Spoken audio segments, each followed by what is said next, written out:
show number 3, solo show, deep, cold water, largemouth and smallmouth. And we probably received more questions on this technique than any show that's aired this year.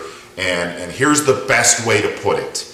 If you live near a deep, clear lake that's going to be cold in the next month or 2 or 3 months, anywhere in the country, this technique will work. I was using a Strike King 3.75 Rage Swimmer in the colors KVD Magic, and it's a very natural color. It looks like an immature perch that we showed in the show. It looks like a small immature bluegill.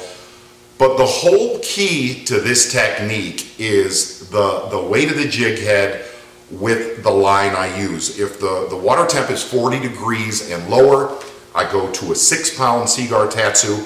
If it's 40 degrees and up is when I want to go to an 8-pound to get away with it. And the other side of this is, even though that's a little swim bait, the whole magic of this technique, it's what I call scooting a little miniature swim bait. I'm letting it get on the bottom and I'm actually kind of fishing it like you would a tube or a grub in really cold water, to where I'm not swimming it. I really don't swim this until it gets past that 47-degree realm.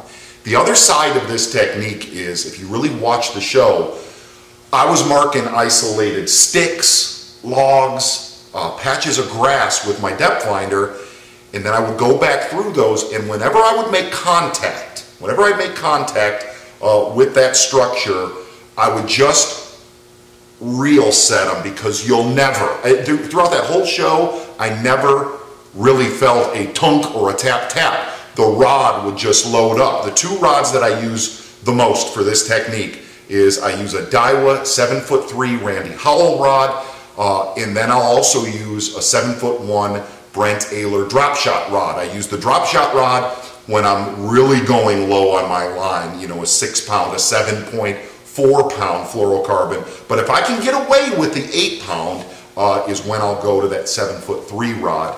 And just a standard, I was using a Daiwa 2500 Procyon spinning reel. And here's the main thing I want to tell you about this is the outer realm where those big largemouth and smallmouth live is just don't overfish that little bait right there. Get it down there, keep it down there, and when that rod loads up, you got one.